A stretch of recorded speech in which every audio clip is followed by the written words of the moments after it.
essência dela é o teatro, mas ela também brilha no cinema. Aqui ao meu lado, no Reserva Cultural, Débora Duboc. Você é de Ribeirão Preto. Muita gente de cinema, de teatro, saiu de lá, de Ribeirão Preto, né? O que a cidade favorece a criação de artistas? Olha, Ribeirão é uma cidade que eu acho que sim, que teve durante muito tempo uma efervescência cultural muito forte. Ela é uma cidade com uma característica universitária, a USP sempre teve um papel de contaminar mesmo, contagiar o pensamento crítico dentro da cidade, né? E isso eu acho que propicia. Ribeirão tem um talento mesmo para arte, se a gente for ver, eu acho que é uma cidade bem bacana. Hoje existe um movimento muito forte lá de teatro, capitaneado pelo Gilson, com o Ribeirão em Cena, que é um projeto que eu fico muito feliz, assim, acho muito bonito. Tem até um espaço lá com o meu nome, que ele deu o espaço Débora Duboc, e eu fico assim super contente de ter o meu nome nesse espaço, porque é um lugar que abriga tanto o cortador de cana como o filho do usineiro, sabe? E eu acho que o teatro, ele tem essa capacidade, ele é a praça para isso, para esse encontro, né? E como a gente vive esse abismo aqui no Brasil, eu acho que é realmente muito especial esse trabalho que é desenvolvido lá. Agora, eu tenho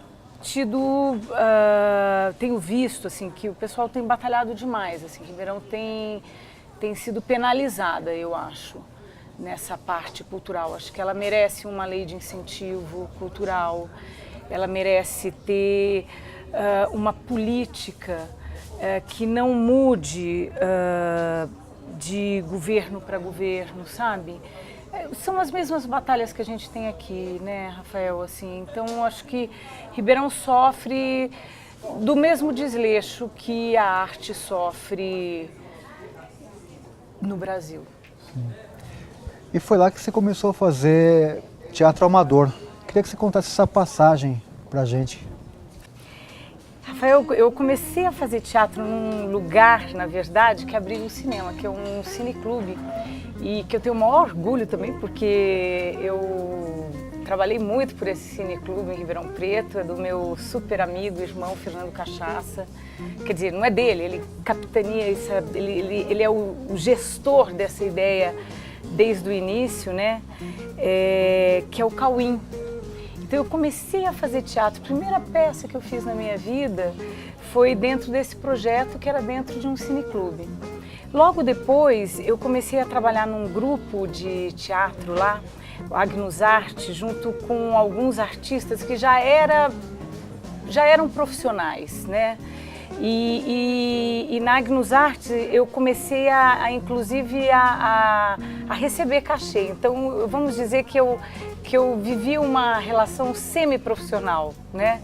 E era um grupo muito interessante. O diretor, o Magno Butti, é um diretor extremamente ousado, tem uma linguagem muito divertida, tem um olhar para a obra muito gostoso.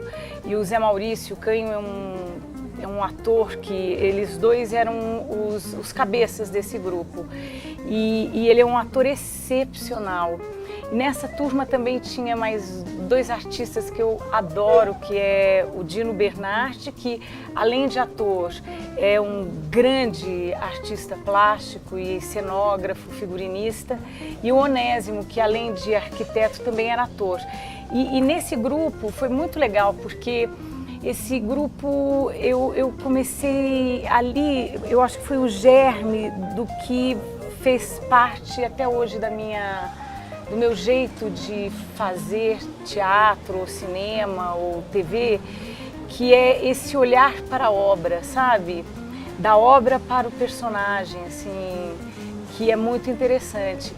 E foi dali que veio a vontade mesmo de me profissionalizar, veio essa coisa de querer continuar trabalhando, né, como atriz, e foi então que eu prestei Unicamp e tive uma passagem pela cidade de Campinas, que eu fiz artes cênicas no Instituto de Artes lá da Unicamp. Então, eu tenho uma lembrança muito afetiva, muito querida e muito ousada, muito de arte, sabe? Da minha relação com essas pessoas do Teatro de Ribeirão Preto. Débora Duboc, na abertura eu falei que você a sua essência como atriz é o teatro. Eu estou certo ou estou errado? Eu venho do teatro, eu gosto do teatro, eu gosto desse lugar onde o Barthes fala, né, que é uma arte extremamente erótica, porque são dois corpos que se encontram e é uma arte presencial, né? Isso é incrível, para o ator é magnífico, porque é esse sabor do que se constrói naquele momento. E o teatro tem esse poder, tem essa coisa, mas é como filho, sabe? Eu tenho dois, o Theo e o Otto. É impossível perguntar de quem eu gosto mais, se é do Theo ou se é do Otto, né? Eles são muito diferentes.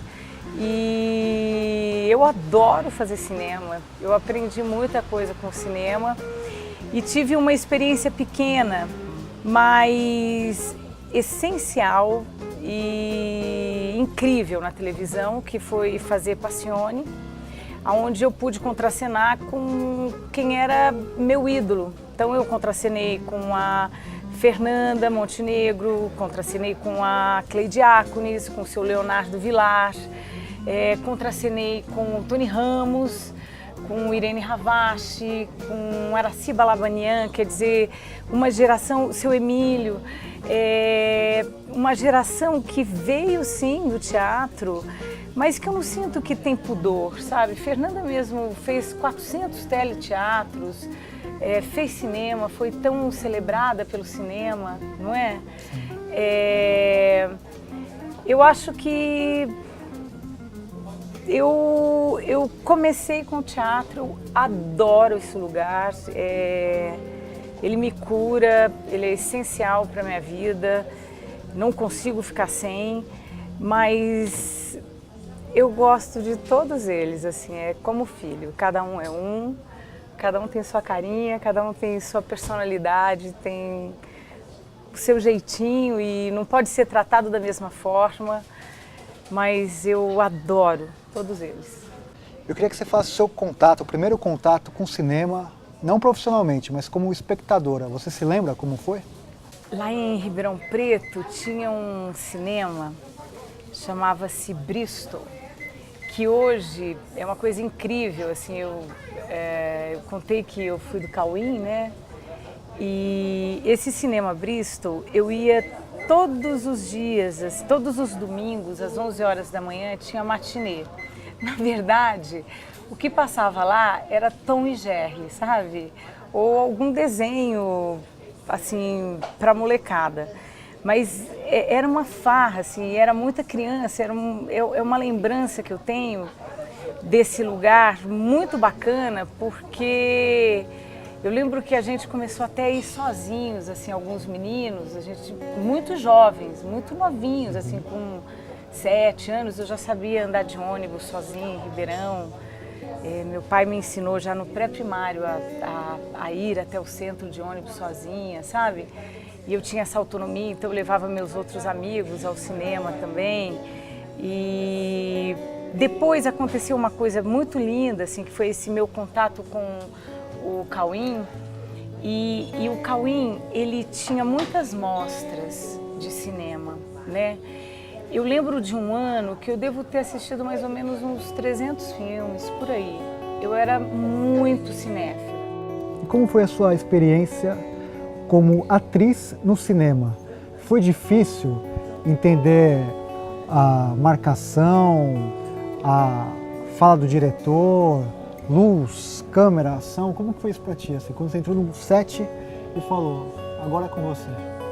Foi difícil, foi apaixonante, assim. O cinema tem outro tempo, né? muito diferente do teatro. A gente espera muito, você tem que saber administrar essa espera, né? Fazer dela uma coisa criativa, para poder estar pronto na hora do set mesmo, né? E a gente tem essa coisa assim que você, no cinema, você sempre estreia, né? O teatro, você pode continuar a carreira do espetáculo, então você retoma aquela personagem, às vezes, durante anos, né? O Homem, a Besta e a Virtude, por exemplo, que é um espetáculo do Pirandello, eu faço já há 5 anos. Vai ano, sai ano, eu retomo esse espetáculo. Eu falo que eu mato a saudade da personagem. E o cinema tem essa coisa que é aquele momento e tchau, né? Eu tive sorte, eu acho que eu trabalhei com gente muito bacana, eu adoro trabalhar com o Tony, acho ele um diretor, ele é meu companheiro, mas assim, acho ele um diretor muito atento, um diretor que gosta de trabalhar com o ator, isso é muito legal, assim, ele é muito preciso no que ele coloca, ele é um parceiro mesmo, um companheiro. E foi muito bacana. E os outros diretores com quem eu trabalhei também, eu adorei, assim, eu adorei trabalhar com o André Klotz, eu adorei trabalhar com a Tata. A Tata, eu sou muito amiga da Tata, durante muito tempo a gente conversou muito, a gente falou muito sobre interpretação e sobre esse lugar do ator dentro do set. O Gal, já fiz 2 filmes com o Gal também, o Kiko, o Goifman, que foi uma experiência muito especial, assim, fazer o filme Fobia, foi uma experiência realmente única, assim, e isso também é gostoso, sabe?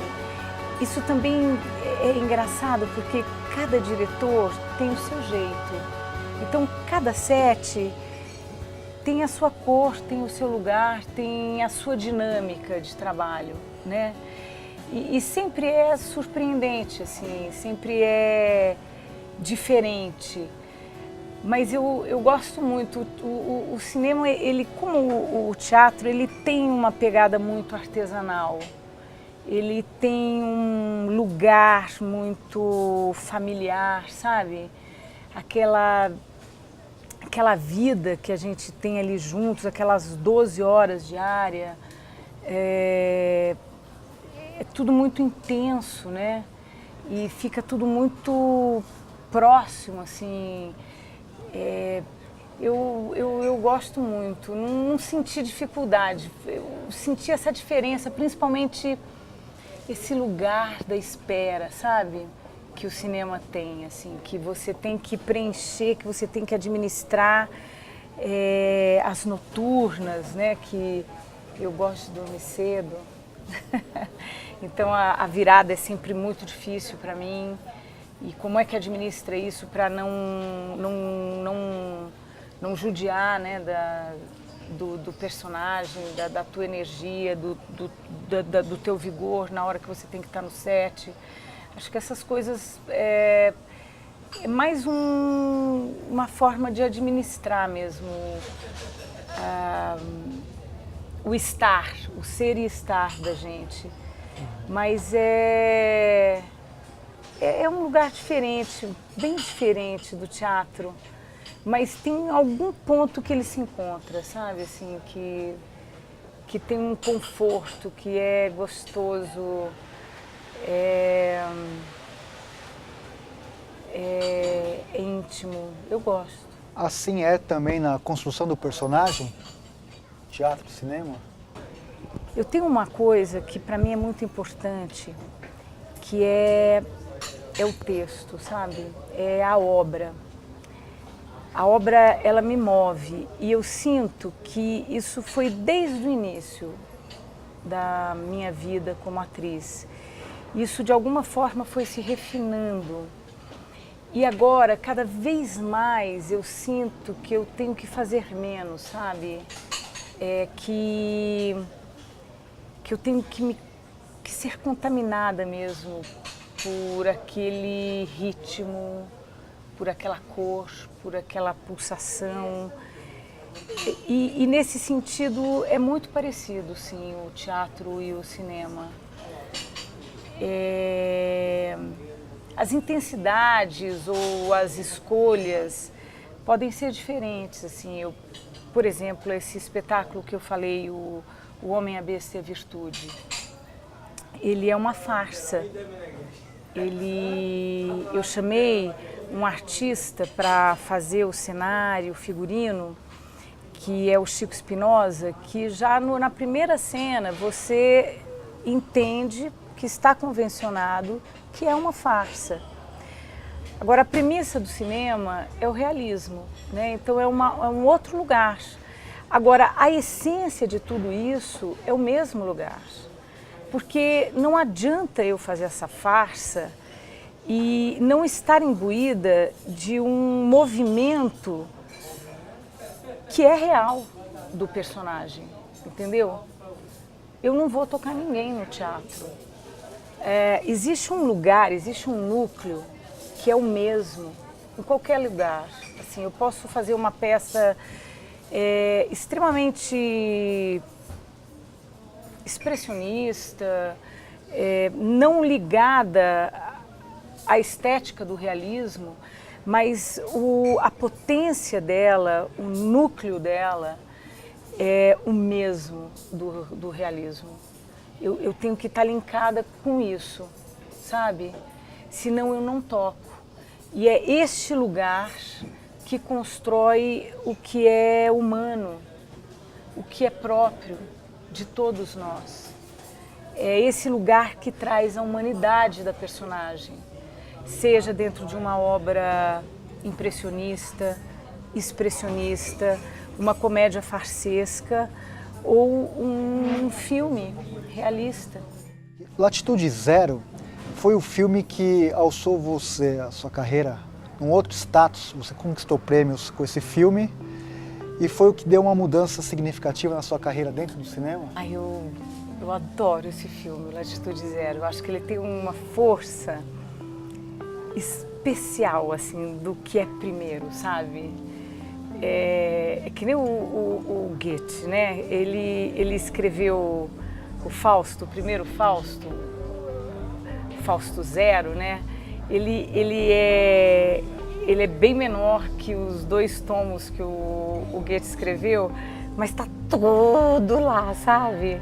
E tem aquele furor da juventude. E o Latitude é um filme que eu acho que ele tem isso, assim, era o primeiro filme do Tony, era o meu primeiro filme, assim, eu já tinha filmado, mas não havia protagonizado, então era o meu primeiro protagonismo no cinema. Era a primeira assinatura de um longa do Jacó, nosso diretor de fotografia, que eu acho linda a fotografia. Era a primeira assinatura de um longa da Andréa Veloso. Então esse filme ele tem essa impressão digital que eu acho linda, assim, às vezes num abuso das coisas e das escolhas, às vezes numa sujeira que ele tem. E ele é, sim, um filme muito importante na minha carreira. Eu ganhei muitos prêmios com ele, eu viajei muito o mundo com ele. Tive uma história com a Índia que foi muito engraçada. Esse filme fez um sucesso na Índia, muito incrível, assim. E eu tenho até um amigo que ele foi fazer um curso lá de yoga, e quando ele chegou em Kerala, a primeira coisa que perguntaram para ele é se ele conhecia Débora Duboc. Ele falou: você tem que ir para a Índia. E na época que o Latitude passou lá na Índia, e eu acho que ele foi pirateado e rodou a Índia, assim, porque muita gente assistiu Latitude. E quando ele passou lá na Índia eu não pude ir. E eu fui depois, fui com o Cabra Cega, assim, foi muito legal. Mas o Latitude é uma obra, eu acho que muito, muito especial na minha carreira. Eu gosto muito dele, eu acho um filme extremamente radical, ele tem essa radicalidade do primeiro e do primeiro de vários artistas, né? E ele tem essa coisa muito específica que poucos filmes têm, que é um filme de 2 atores. A Lúcia Najib escreveu sobre isso, eu acho que uma vez ela até listou quantos filmes ela conhece, ela foi pesquisar quantos filmes tem 2 atores apenas. Até nisso ele é extremamente radical. E acho que ele mudou, ele de alguma forma me apresentou, né, na telona para muita gente. Você citou agora o Cabra Cega, né? Nós estamos numa efeméride que completa 40 anos do golpe de 64 e esse filme suscita muitos debates, né? Eu queria que você falasse desse trabalho, como foi recriar todo aquele período, né, tão duro e cruel no cinema. O Cabra Cega é outro filme que eu tenho um carinho muito especial e esse ano eu espero que ele seja muito visto. Você sabe que ele é muito, muito, muito visto, ele é muito... As escolas de sociologia, de antropologia, e mesmo as escolas de cinema, os professores usam o Cabra Cega, o que eu acho muito bacana, assim, porque ele realmente retrata uma época e um ano muito especial dessa ditadura, que foi em 1971, né? E que foi um ano incrível, assim, em termos de arte. Isso tá de uma forma muito bonita no filme, através das músicas, né? São músicas de 1971, então tem o Roda Viva mesmo, é uma música de 71, é muito marcante, assim, isso dentro do filme, o trabalho que a Fernanda Porto fez. Foi um trabalho especial, porque eu tive contato com várias pessoas que passaram por esse período e que foram torturadas e que passaram pela luta armada. E são pessoas assim que eu tenho uma admiração, assim, são pessoas que me ensinaram tanto, sabe? São pessoas assim de um brilho e é uma geração realmente incrível, assim.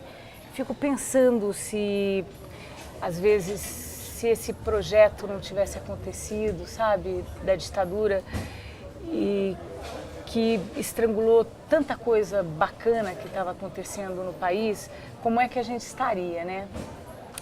E o Cabra, eu acho que ele retrata muito isso e retrata, sim, essas pessoas, porque retrata a intimidade dessas pessoas. O Tony, ele queria muito como é que elas se organizavam, como é que era este ser humano, né? Porque em todo lugar tem o chato, o legal, o tímido, o despudorado, o alegre, o triste, né? E ele, com um documentário que ele fez, que é a pesquisa, na verdade, sobre os personagens, né? Sobre esses personagens reais, né? Que é o No Olho do Furacão, ele ia e entrevistava as pessoas e ia descobrindo como é que elas se apaixonavam, como é que isso acontecia. Então ele trouxe um universo de uma humanidade muito grande para a gente. E eu, em especial, eu me apoiei em três mulheres assim, que foram muito, muito fortes para mim. Uma é a Rubene e a outra é a Dona Maria Prestes, que não é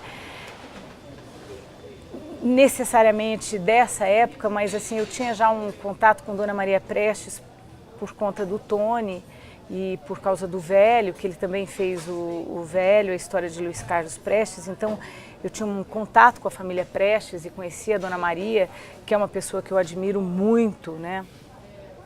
E a Dulce Maia, que é uma pessoa extremamente doce, de uma força interior incrível,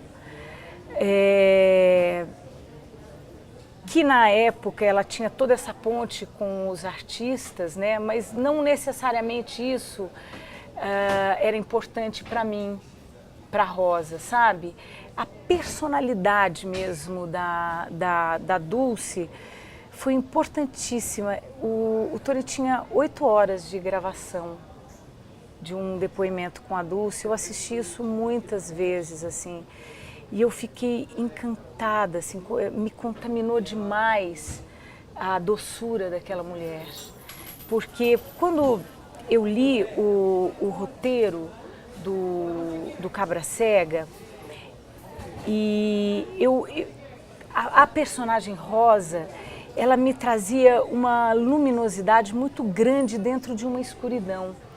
Eu já falei sobre isso, mas eu vou repetir porque é uma imagem tão bonita assim que eu tenho e muito emocional, assim. Eu era uma pessoa que não gostava dos impressionistas, sabe? Eu via as obras impressionistas nos quadros e eu achava aquilo de mau gosto. Eu realmente não gostava, não sabia como uma pessoa podia gostar de uma obra impressionista. Até que eu fui no Museu d'Orsay, lá na França, e entrei na sala dos impressionistas. E eu tive um acesso de choro, porque eu nunca tinha visto uma luz tão bonita, uma coisa tão divina, sabe? Era uma luz, era uma coisa muito tocante, assim, eu nunca tinha visto uma coisa daquela. E eu comecei a chorar dentro do D'Orsay. E quando eu li o Cabra Cega, foi a mesma impressão que eu tive, assim, dessa personagem, da Rosa, dentro daquela obra. Parecia que a gente estava mergulhado ali num momento de uma treva horrível e a Rosa entrava para iluminar, sabe? Eu nunca mais esqueci uma frase dela, que é do Ho Chi Minh, que o nosso roteirista, o Jim Moretti, trouxe, que ela fala assim que se todo mundo soubesse um poema de cor, o mundo seria muito diferente, né? A Rosa, ela tinha essa coisa, apesar de vir de um extrato social mais baixo, o pai dela era operário, era militante, ela tinha dentro dela essa poesia, sabe? Esse olhar para o mundo, ela tinha luz, ela era luz.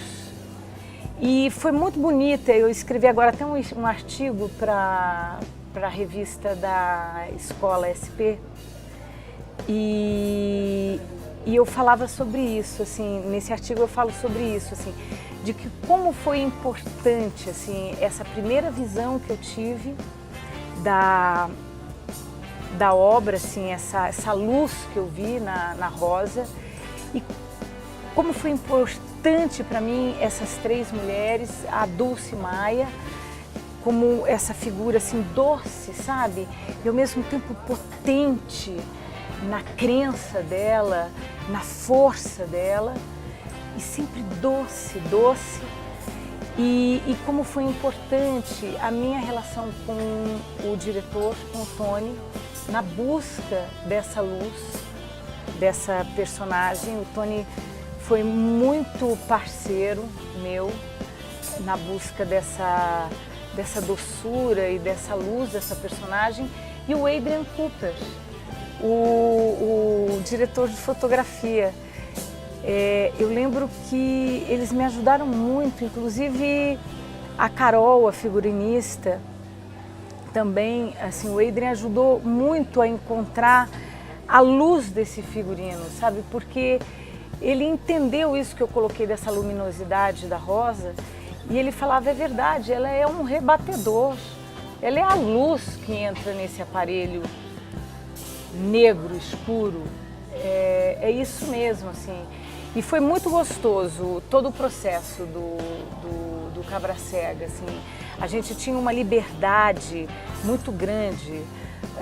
O Tony, ele tinha ele trabalhou muito com a gente, nós ensaiamos muito, então a gente tinha uma propriedade da personagem que era muito gostosa e podia se lançar ao acaso, sabe, ao que acontecia, que a gente respondia como personagem.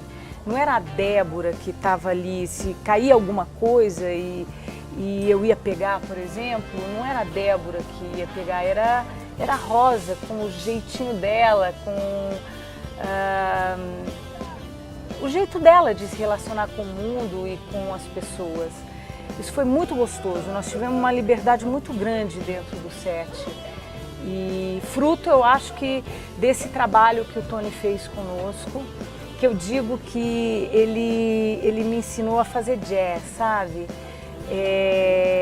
Foi tão legal isso. Cada personagem ali era um instrumento, assim, e a gente fazia música, a gente se juntava para tocar juntos, assim, e era jazz mesmo, porque nada estava marcado. Tudo podia acontecer, assim, a gente tinha um conhecimento que veio desse ensaio, da escala que a gente ia tocar, sabe? E tinha esse prazer de criar a música juntos naquele momento. Foi muito especial fazer o Cabra, foi delicioso. Você está em cartaz no teatro com o espetáculo Jocasta e no cinema, como que tá? Você tem filmes para lançar, está estudando roteiros? Bom, eu estou com o Jocasta, que eu acho que é um espetáculo que eu vou fazer por muito tempo. É uma história incrível, o Elias Andreato escreveu esse texto para mim e essa mulher nunca falou, né, Rafael? É uma maldita. Eu adoro dar voz a essa maldita, que é maldita porque, na verdade, amou e foi amada. E é isso que o texto diz, né? Ela fala, eu levo a prova que amei e fui amada. Levo a certeza do gozo para toda a eternidade. Então, eu acho que é por isso que ela virou essa personalidade trágica, tão maldita, tão diferente, por exemplo, da Clitemnestra, tão diferente da Medeia, né? Porque a tragédia dela está neste lugar da luz, que é o amor. Ela é trágica porque ela amou profundamente. Não sabia que era o filho dela. E amou por 20 anos, né? Teve 4 filhos com ele, foi uma estadista incrível.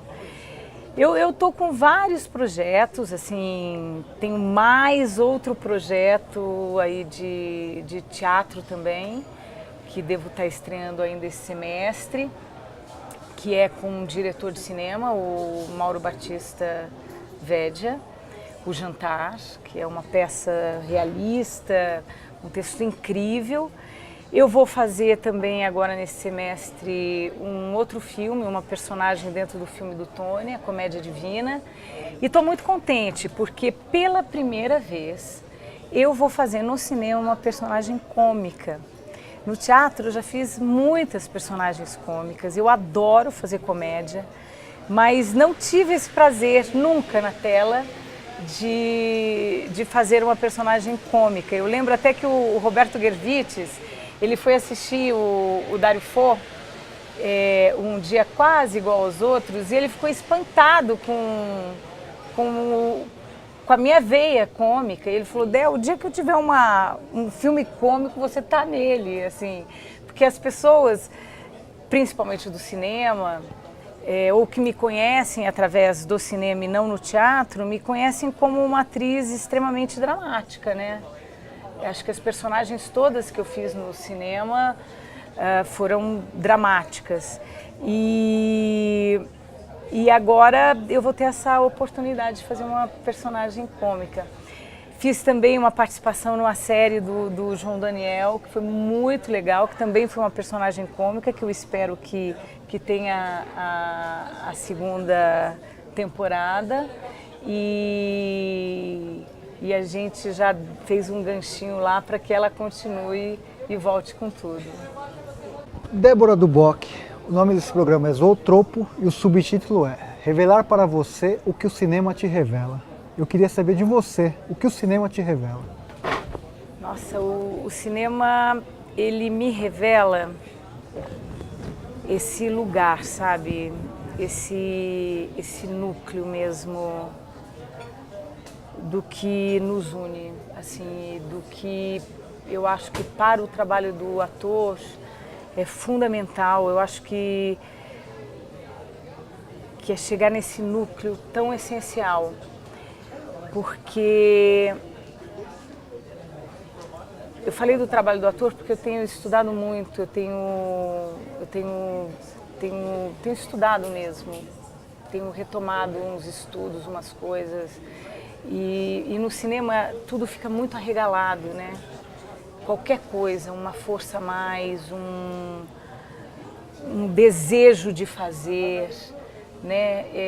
O cinema, porque o trabalho do ator ele tem essa coisa quase que budista, sabe? Assim, que você tem que estar e não necessariamente fazer, e você tem que se integrar àquele lugar, àquele universo, e não necessariamente fazer força. Então acho que o querer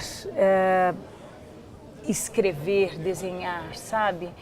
Então eu acho que atualmente o cinema tem me trazido uma coisa assim quase que da vida mesmo, sabe? Que eu acho que é um desejo que eu estou tendo na vida, assim, de estar mais entregue, de estar, de ser e estar, assim, essa coisa Hamlet, sabe?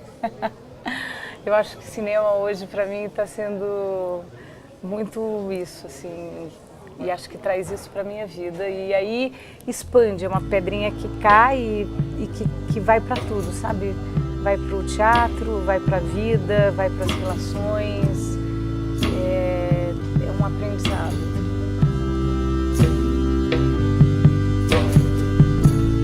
In the usual distant abstract